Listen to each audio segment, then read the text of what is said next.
Hello दोस्तों, तो आज की इस वीडियो में हम एक्सरसाइज 9.2 कक्षा 9 का एक्सरसाइज 9.2 का क्वेश्चन नंबर 5 सॉल्व करते हैं। तो इससे पहले हमने बाकी की वीडियोस में क्वेश्चन नंबर 4 तक सॉल्व कर रखा है। तो अगर आपने वो वीडियोस नहीं देखी हैं तो मेरे प्लेलिस्ट में जाकर आपको वो वीडियोस मिल जाएंगी, आप उनमें क्वेश्चनों के सॉल्यूशन देख सकते हैं।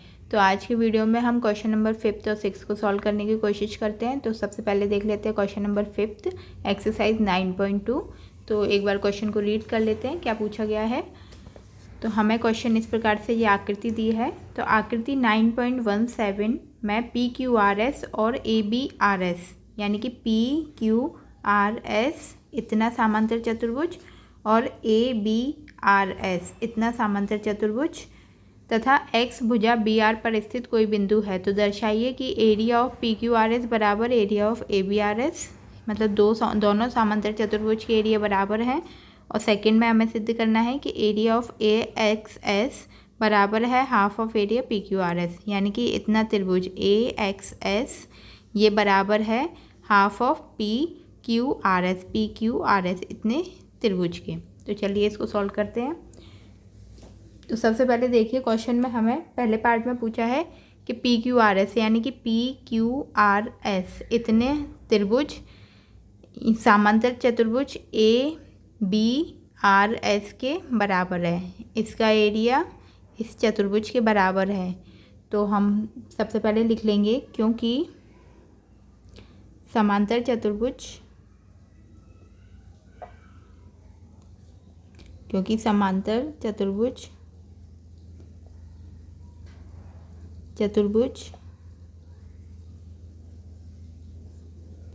पी क्यू आर एस तथा ए बी आर एस ये दोनों चतुर्भुज एक ही आधार पर स्थित है और एक ही समांतर रेखाओं के बीच स्थित है। एक ही आधार तथा एक ही समांतर रेखाओं के बीच स्थित है, एक ही समांतर रेखाओं के बीच स्थित है। क्योंकि देखिए इन दोनों चतुर्भुज का आधार क्या है, आर एस को हम आधार मान सकते हैं क्योंकि पी क्यू आर एस में भी एस आर एक ही आधार है और ए बी आर एस में भी एस आर आ रहा है, दोनों का आधार सेम है। तो ये एक ही आधार एक ही समांतर रेखाओं के बीच स्थित है। तो इससे क्या साबित होता है कि दोनों का area of P Q R S बराबर है एरिया, इसलिए area of P Q R S बराबर है area of A B R S के। तो यहाँ पर हमारी इक्वेशन फर्स्ट बन गई है। तो यही हमें सिद्ध करना था, तो यहाँ पर हमारा सिद्ध हुआ। इसके बाद इसको सेकंड पार्ट देखते हैं। इसका सेकंड में हमें सिद्ध करना है कि area of A X S यानी कि ये जो त्रिभुज बन रहा है ए एक्स एस इसका एरिया हाफ है area of P Q R S के। तो अब देखिए इसके लिए हमें क्या करना पड़ेगा, area of A X S का area A B R S ये वाला जो समांतर चतुर्भुज है ए बी आर एस इनका इस चतुर्भुज और इस वाले त्रिभुज का आधार क्या है ए एस, एक ही आधार के बीच स्थित है और समांतर रेखाएं भी एक ही हैं। तो हम पहले इतना लिख देते हैं कि इसलिए चूँकि area of A X S तथा समांतर चतुर्भुज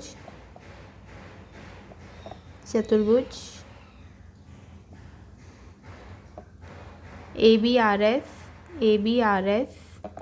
एक ही आधार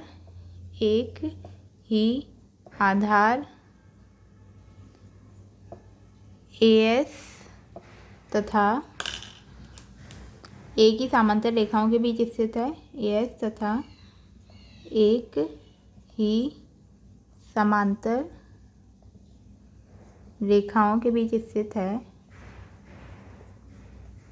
के बीच स्थित है, तो इसलिए क्या हो जाएगा कि इसका area half of area P Q R S के बराबर हो जाएगा, sorry A B R S के बराबर हो जाएगा। तो इसलिए area of A X S किसके बराबर है, half of area A B R S के। ठीक है, पर हमें सिद्धि क्या करना है, ए बी आर एस की जगह पे पी क्यू आर एस। तो देखिए हमने इक्वेशन फर्स्ट में ए बी आर एस किसके बराबर था, पी क्यू आर एस के। तो इसलिए हम क्या कर देंगे, इसको समीकरण 2 मान लेंगे। अब ए बी आर एस की जगह पे पी क्यू आर एस रख सकते हैं, तो इसलिए समीकरण 1 व 2 से तो हम समीकरण एक से ए बी आर एस की जगह पे पी क्यू आर एस रख सकते हैं। तो ये हो जाएगा area of A X S बराबर है half of area P Q R S के। तो यही हमें सिद्ध करना था इस फर्स्ट पार्ट में, तो सेकंड पार्ट में। तो ये हमारा सिद्ध हुआ। ठीक है, तो यहाँ पर हमारा इसका फर्स्ट और सेकंड पार्ट फिफ्थ क्वेश्चन का सॉल्व होता है। इसके बाद सिक्स क्वेश्चन को देख लेते हैं। चलिए तो एक बार क्वेश्चन नंबर 6 को रीड कर लेते हैं। इसमें दिया है कि एक किसान के पास एक समांतर चतुर्भुज पी क्यू आर एस के रूप में एक खेत है। उसमें आर एस पर स्थित कोई बिंदु ए लिया है और उसे पी और क्यू से मिला दिया गया है।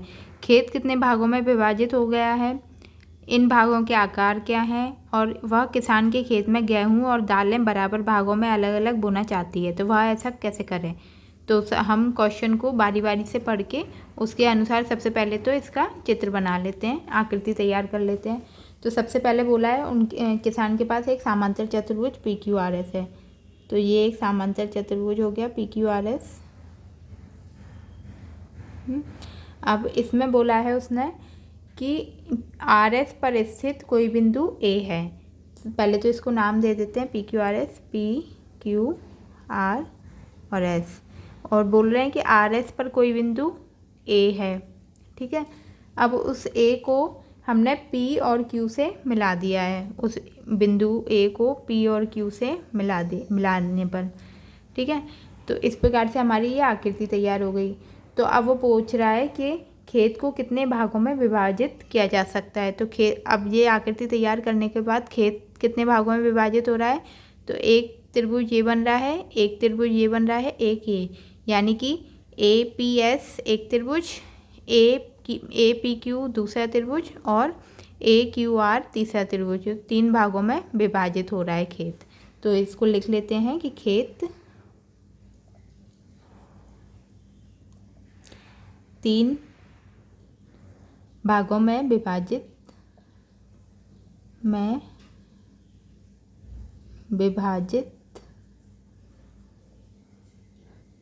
हो गया है। ठीक है, इसके बाद सभी भागों के आकार किस प्रकार से आकार क्या हैं, तो सब क्या हैं, त्रिभुजाकार में है। तो इन सभी भागों का आकार त्रिभुजाकार है। इन सभी भागों के आकार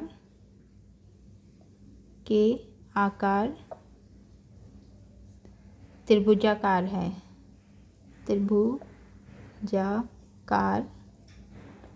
है, ठीक है, तो इनके नाम भी क्या क्या हो रहे हैं त्रिभुजाकार में। तो पहला है ए पी एस त्रिभुज, ए पी एस त्रिभुज, ए पी क्यू और त्रिभुज ए क्यू आर, ये इसके सारे आकार हो गए। अब देखिए हम इस वाले त्रिभुज को लें।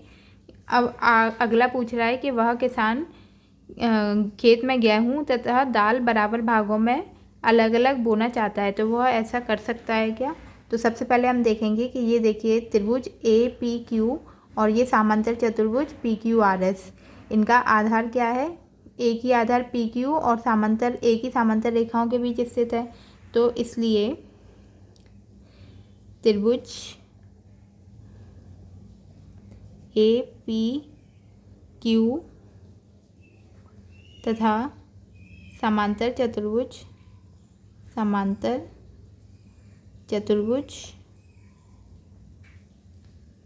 PQRS एक ही आधार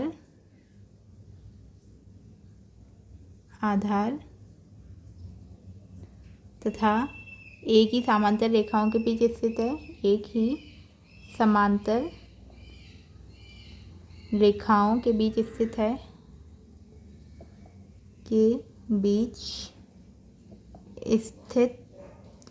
है तो इससे क्या हो जाएगा कि ये त्रिभुज हाफ ऑफ समांतर चतुर्भुज के बराबर हो जाएगा एरिया इसका। तो इसलिए चूंकि कर देते हैं, इसलिए एरिया ऑफ APQ किसके बराबर हो जाएगा? हाफ ऑफ एरिया PQRS के। इसको हम समीकरण 1 मान लेते हैं। ठीक है, अब वो पूछ रहा है ना कि कितने बराबर भागों में, क्या ये सारे बराबर भाग हैं? तो उसमें गेहूँ और दाल बोला जाता है, तो ये 3 भाग हो रहे हैं। तो हमें ये बताना है कि ये क्या आपस में बराबर हैं या नहीं। तो तीनों भागों के एरिया लिख सकते हैं हम। Area of APQ plus area of APS plus area of AQR, ये तीनों मिला के क्या बना रहे हैं? एक समांतर चतुर्भुज बना रहे हैं। तो ये किसके बराबर हो गया? एरिया ऑफ PQRS के। इसको हमने समीकरण 2 का नाम दे दिया। अब समीकरण 1 व 2 से तो देखिए APQ किसके बराबर हो रहा है? हाफ ऑफ एरिया PQRS के। तो हम APQ की जगह ये रख सकते हैं। तो इसमें रख दिया हमने half of area PQRS plus area APS plus area AQR बराबर एरिया ऑफ PQRS। तो अब देखिए ये भी PQRS है, ये भी PQRS है। कुछ नहीं होता तो इधर 1 मान लिया, 1 PQRS, और ये क्या है? आधा PQRS। तो एक में से आधे को माइनस कर देंगे। जब इसको इस साइड ले जाएंगे तो ये क्या बचेगा? आधे ही बचेगा। तो ये हो जाएगा area of APS plus area of AQR बराबर area of PQRS minus half of area PQRS। ठीक है, तो इसमें से इसको माइनस कर देंगे तो ये हो जाएगा हाफ ऑफ एरिया PQRS। ये as it is area of APS plus area of AQR। तो इतने तक आ गया, यानी कि ये दोनों जो एरिया हैं वो इस पूरे एरिया के आधे के बराबर है, इस समांतर चतुर्भुज के आधे के बराबर है। तो अब क्या इसका मतलब क्या हुआ कि जो किसान है वो अगर इसमें गेहूँ उगाएगा तो इन दोनों में दाल उगा सकता है, या फिर अगर इन दोनों में गेहूँ उगाना चाहता है तो इसमें दाल उगा सकता है। यानी कि ये दोनों मिला के एक ये बना रहे हैं। तो हम इतने तक हमारा ये सॉल्यूशन हो गया। इसके बाद हमें थ्योरी थोड़ी लिखनी पड़ेगी, तो आप इसको नोट कर सकते हैं। फिर मैं रफ करके वीडियो पोस्ट करके आप इतना नोट कर लीजिए। फिर इसके बाद थ्योरी लिख सकते हैं कि जो किसान है, अतः किसान APQ में गेहूँ तथा अन्य 2 भाग APS, यानी कि APQ में इधर अगर गेहूँ उगाना चाहता है वो, तो अन्य भाग में दाल उगा सकता है। ठीक है, या फिर अगर इधर दाल उगाना चाहता है तो इन दोनों में गेहूँ उगा सकता है। तो इसके बाद हम किस प्रकार से लिखेंगे? तो अतः किसान APQ में गेहूँ तथा अन्य 2 भागों में दाल बो सकता है, अथवा APQ में दाल तो अन्य भागों में गेहूँ बो सकता है। तो यहाँ पर हमारा क्वेश्चन नंबर 6 कंप्लीट होता है। तो इस वीडियो में हमारा 5th और 6th क्वेश्चन कंप्लीट हुआ। तो यहाँ पर हमारी एक्सरसाइज भी कंप्लीट होती है। आगे की वीडियो में हम मिलते हैं नई एक्सरसाइज के साथ 9.3, उसके क्वेश्चनों को सॉल्व करेंगे। तो जब तक आप इन वीडियोस को देखते रहिए, सब्सक्राइब करिए, शेयर करिए अपने दोस्तों के साथ, इनके सॉल्यूशनों को करते जाइए। ठीक है, धन्यवाद।